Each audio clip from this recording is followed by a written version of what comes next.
Hey guys, welcome to the Deciding Factor podcast. I'm John. I'm Alton. I'm Barb. And Barb, welcome again to Texas. Thank you. Are you having a good time here? I'm having a really good time. Are you hot and sweaty yet? I'm quite comfortable. I'm waiting for the terrible part. Yeah. She's not wearing a jacket though. You're apparently. You're going to get out of here just before summer hits. So, and it's currently the wet season. It's like raining every other day. Yeah, I'm told that I need to be here in bona fide summer before I decide to move. Yeah. Yeah. I'm told I'm not allowed to. You got to try it out. Yeah. But today's topic is actually, are people humanizing pets? And I would say they definitely should stay tuned because there's a lot of good stories. In fact, Alton here has a favorite Instagram that he follows that you have to stay to the end to see. Yeah. It's funny and you cannot miss out. It'll be so inspiring. I think that this may be one of our most offensive podcasts for people. Which is saying something. Yeah. So if you have somebody that humanizes their pet, make sure you send this to them in an email or a text and say, you must watch it. No, tell them to watch and listen and then to send us all the comments. We really want the stories. So you got to make sure that you like, click, subscribe, Facebook, Instagram. Twitter. Yeah. Share the craziest humanizing pet story you have. That's good. I like that. I'd like to hear those. I want to take it one step further. Take a video of yourself telling us your story and send it to us. We would like to hear it.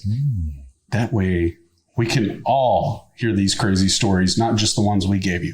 However, tag us. Don't send a video of your pet telling the story. Oh, man. I don't see that. It's not funny.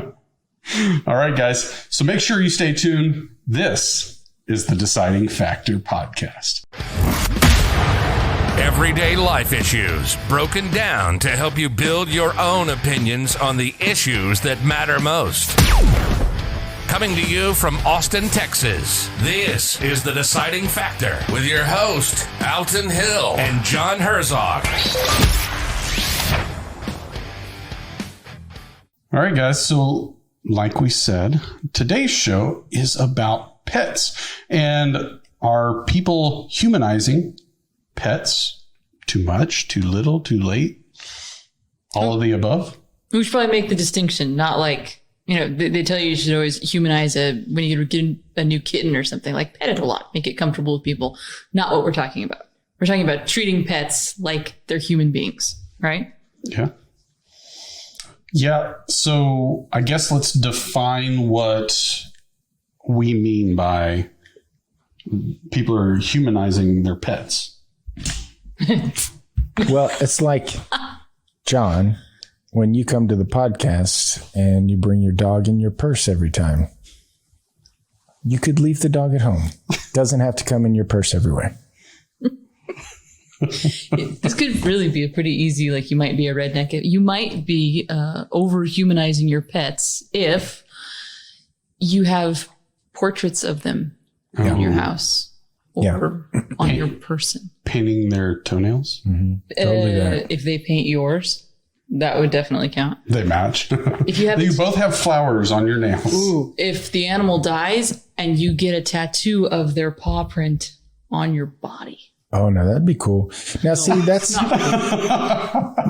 now we're talking about maybe the idea of like overindulging with your pets. I have a 150-pound dog, 3 cats,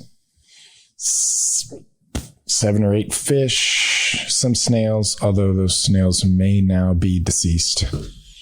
I have a lot of pets and I love my pets, but we're talking about what role do the pets play? Do the pets become children or are they pets? That's what we're talking about, right? Yeah. So why did you get your pets? Like initially, have you always been someone that, either one of you actually, do you just love animals or is it for the kids or? Totally love animals. I mean, I've had animals my whole life. Like we had chickens and snakes and turtles and I mean, I grew up outside. So I've had I had an iguana as a pet. birds. I mean, I've had a lot of pets, love them all. My current pets, like to me, the cats are great for keeping mice out. And scorpions. And when they're in scorpions, and when there's not mice in your yard, then there's not snakes in your yard. So cats indirectly keep snakes out of my yard and keep the snakes from eating my children. And then I have a 150-pound dog to protect the kids when I'm not there, and to get fur all over my house constantly. Sure. So I'll take it one step further. What about the people that, I feel like my mic is off. I got you. No, I feel like, what about the people that lose a pet and it drags on and on? Like, what's appropriate? Because to me, and this is just my opinion, I've lost animals in the past, and once they die, I think it's like 1 or 2 days you probably have some real struggles with, and then it's time to move on. Now, not to say when I was a kid, I would then at random remember my dog, and then I would tear up. But it's not the end of the world. I would still move on. But some people treat it like it's their kid died. Yeah, like and it's family. It's really devastating. And I just don't know. Am I not normal, or are they not normal? Well, okay, on that topic, not on that topic, got it. Too easy. Yeah, Too not easy. even worth hitting. But I was probably raised similarly in this way. Like, I grew up on an orchard, and animals had purpose. Like, you could love the pet, but they were there for a reason. Like, they were protecting something, they were killing something. And so that's kind of the mindset that I grew up with. And by the time I remember like learning to drive, I was told emphatically, you don't swerve for animals. It doesn't matter if you're in a neighborhood and it's someone's pet cat. You don't ever risk a human being for the sake of an animal. So I think that mindset, to me, like, yeah, today we have a rescue dog, and my kids love him. Like, he's a great member of the family. It will be a sad day when he dies, but they know that he will. Mm-hmm. Like, I feel like you got to get a pet with the understanding that it's not a person. We're not going to. If he gets cancer, we're not doing chemotherapy. See, I worry that some people that I know, if the cat or dog came up with something, that they would try everything, which includes going into further debt. Or what about the people that get health insurance for their pets? Yeah. So that's a thing. Something I was reading about. So you guys, you've seen The Dog Whisperer, right? Yes, for sure. Okay. He's fun to watch to me. And I'm not even really much of a dog person. He's fun to watch. He was talking about how this tendency to humanize animals, that it actually hurts the pets. Like, we think of it as hurting us as people. Like, okay, if you're that attached and then you lose your pet and you can't function, right? But, like with dogs, they're pack animals, right? And so he's talking about how much damage you can do to an animal by treating it like a little person, right? Because they're not socializing? They're not socialized. They don't know how to interact with other animals, and they don't know how to interact with people. So it's like the government with the COVID virus, right? Not letting us out. Like right? That. Very much so. Now we don't know how to interact with each other. Very confusing. Yeah. So do you think it's too far if somebody builds a casket for their pet? You're talking like a shoebox or like a...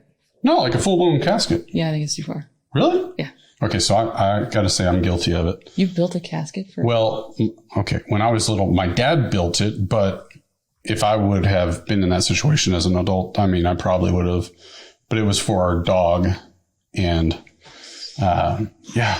I'm all for burying pets. Like, I think they should be buried. Well, you have to do something. You got to do something, right? You can't flush a golden retriever, so something has to happen. What about you? It's tough for me because, like, I'm very attached to the pets. And so I don't want to say that you should not be attached and love your pets. I think that's certainly a big deal. And like, honestly, some of the worst movies I've seen is like the Old Yeller and Marley and Me, where I think from like the whatever human versus dog and how you treat them needs to be clear. Like to me, if it's a dog or a cat, you treat it like a dog or a cat. But that doesn't mean that you're not like totally connected to that animal through that channel. You know, it's like, I'm not confused that my dog is going to take the place of my wife or a child, but that doesn't mean that I don't have a really strong bond with it. And so I had an awesome cat. And so I'm totally the guy that's like, stupid cats. I mean, I tell my kids, like, I'm ready to get rid of the cats. People come and they're like, oh, this is such a nice cat. I'm like, take the cat. Fine, take it. But I'm also the one who brought the box of 5 cats home. So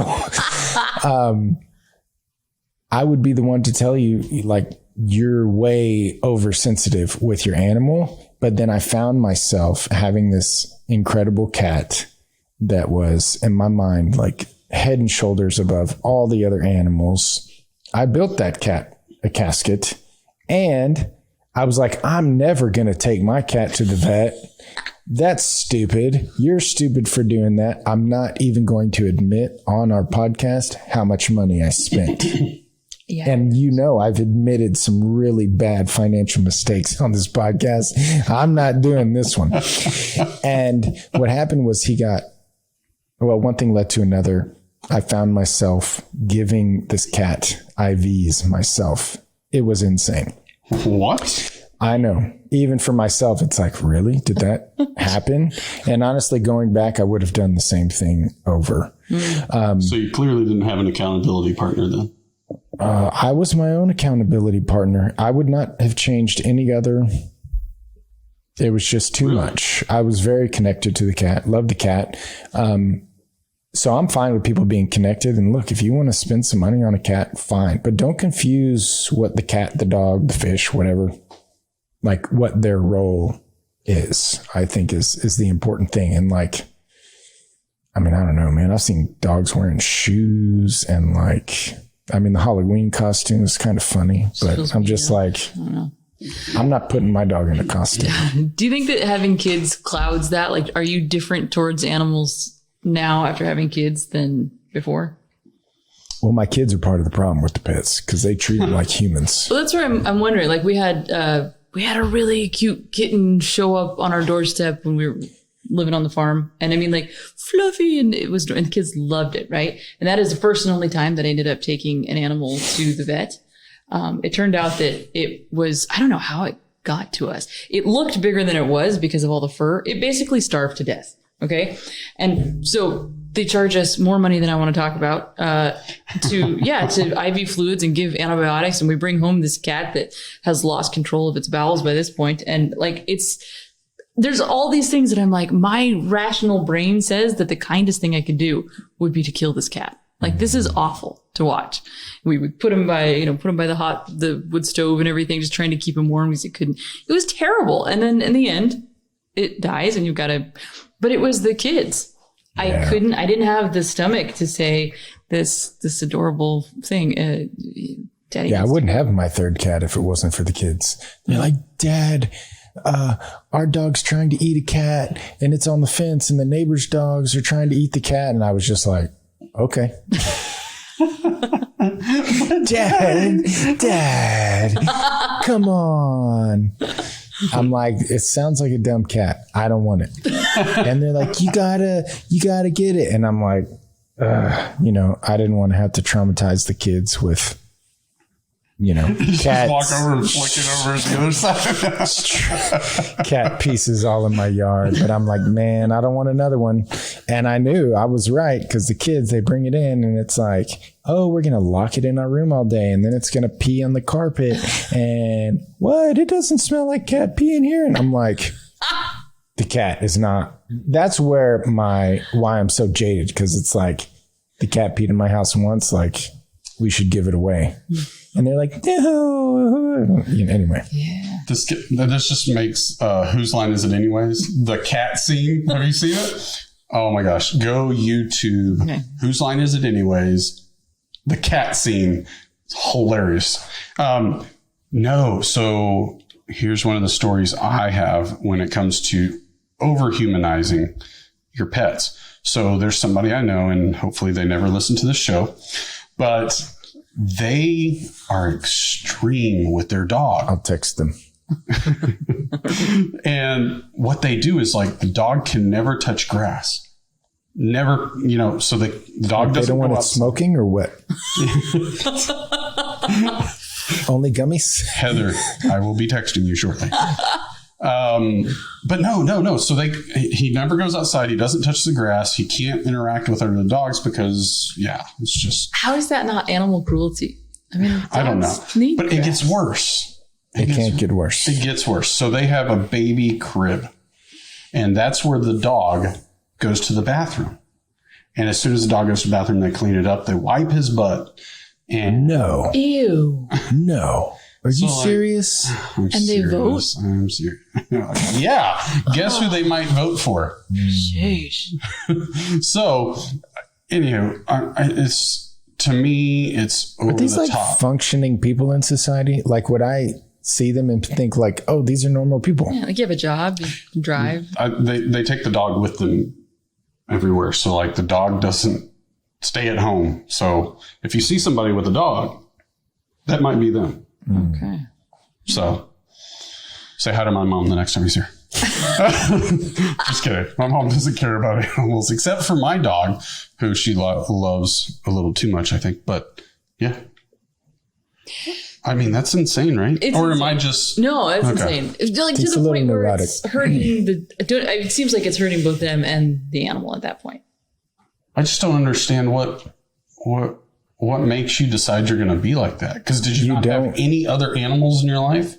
I don't think that you decide that, man. I think that's so, one of the things that I wanted to point out is like, oftentimes when people are, like they've been incarcerated or they've been addicted to drugs and they go to like this is not the right term, but it's like a rehab farm where a lot of people who are, going through that rehab experience, like I said, either because they've been incarcerated for a long time or they're just recovering drug addicts, they'll kind of all come together on this farm, and the connection with the person who's trying to be rehabilitated with the animals there, it accelerates their rehab. So there is some real genuine connection that humans have with animals that makes our psyche better. So I think that there's a very real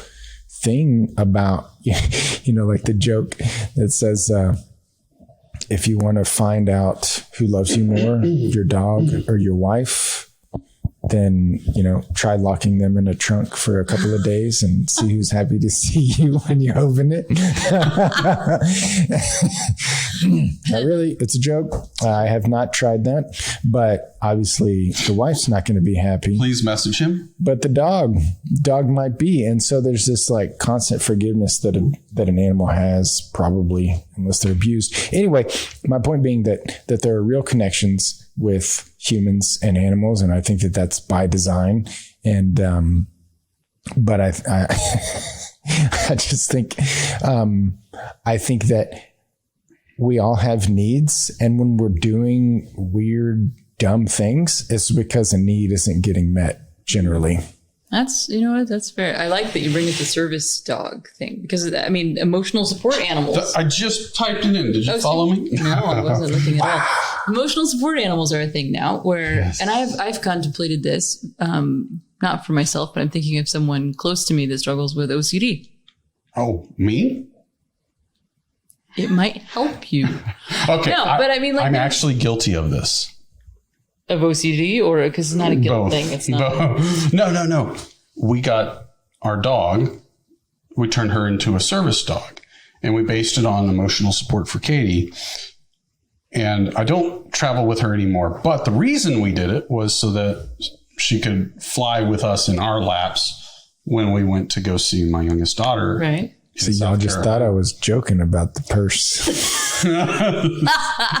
So that's why we did it, because we didn't want to board her underneath or whatever. Right. So we saved money and Yeah. So Went through the whole training. See, I thought about that. But she's not really for emotional support. And if anything, she pisses us off more than anything. So she's definitely not emotional support. Emotional support dropout dog. Okay. But even so, like, I feel like those relationships with animals, you know, with your service animals, they work because you're not treating it like it's human. It's important. You're connected to this animal. The animal obviously does great good for you, right? But you're not doing the whole like, make sure we set up an Instagram account for this dog. Make sure that we, right? Like it has a role. And I feel like that relationship between humans and animals, like it has to stay in sort of a stewardship. We're supposed to take care of and love animals, right? Not as equals, not as, we're not supposed to worship animals. Anytime that you have a good gift that you use wrong, that doesn't mean that the gift is bad. The problem isn't that we love dogs. It's that it gets all twisted up. What was that word you used earlier? Started with an N? Neurotic. So you might be a neurotic animal lover? Neuroses. If, yeah. Completely reminds me of Green Day. We just took a turn. That was just okay. No, nobody listens to Green Day. Well, not in a while. Deciding factor. Yeah. Yep, I'm going to remember the thing that I was going to say. Hopefully, I do too. All right, let's do it. Now it's time for our deciding factor.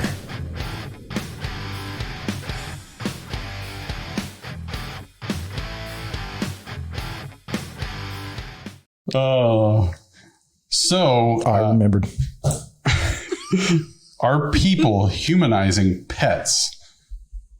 Absolutely. I mean, that's the question. Yeah, and I already answered it, so it's your turn. We really shouldn't do yes or no questions for a deciding factor. I thought that it was, do we love our pets too much? No. Yeah. Are we loving our pets to death? Same thing. To death. Okay, go ahead. The Spanish version. So, mi amor, el perro. So Yo quiero Taco Bell. You're gonna get us sued for that one. No, if you go back to the service animals, right? Yeah. A true service animal, they do not want you to pet. Yeah. Right? True, yeah. Oh, that's totally true. I mean, they absolutely do not want you to touch their dogs. Yeah. So, unless they take their jacket off, and then they're just normal dogs then. Okay. Yeah, like a superhero that goes into the phone. No, they had to take their uniform off. Yeah, right. So to me, like, there's way too many examples of making your pet too human-like. And it's just it's not okay to a certain extent. I mean, yes, I think we're actually all guilty of maybe doing it slightly, but some people are really taking it to the extreme. You might be neurotic if you have an Instagram page for your pet. Like, that's ridiculous. Especially if it has more followers than you. Yeah, do you follow Jojo the dolphin? Oh my God, you're not serious here. No, I'm totally serious. But Jojo the dolphin is totally wild. So they're not humanizing the dolphin, man. They just, it likes to wakeboard. I'm telling you. Okay. He just proved my point. I'm out. It's good. Check it out. Jojo the dolphin. It's in, yeah, man, they go and they wakeboard and wake surf, and the dolphin does it too. Pretty cool dolphin. Can you mute his mic now? I don't know. Which one is it? Jojo the dolphin. 4. Jojo the dolphin. Okay. I'll pull it up. Boop. Yeah. Sheesh. Okay. Shout out to you, Jojo the dolphin.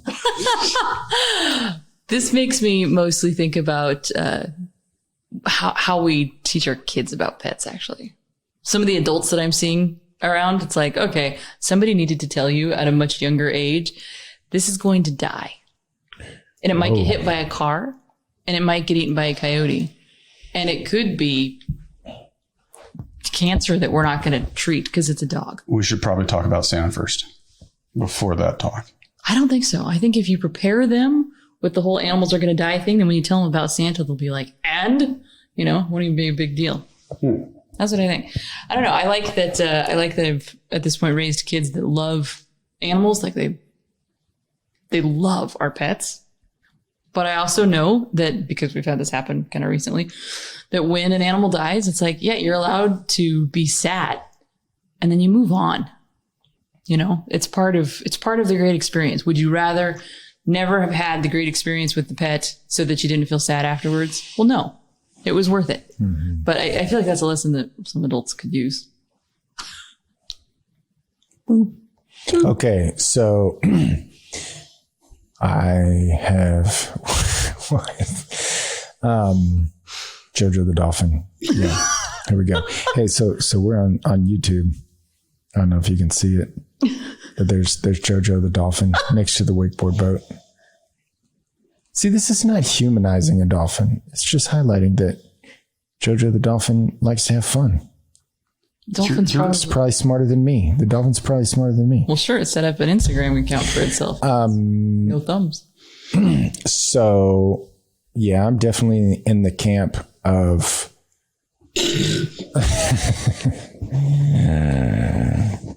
green, John, green. You made so much effort to follow that dolphin.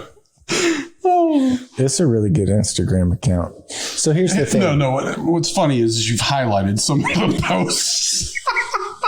But that's okay. Super like. I might want to go back to them. Did you reach out to them? Like legit, I did one time. I needed some stock photography for a dolphin. And I'm like, Jojo the dolphin. They never responded.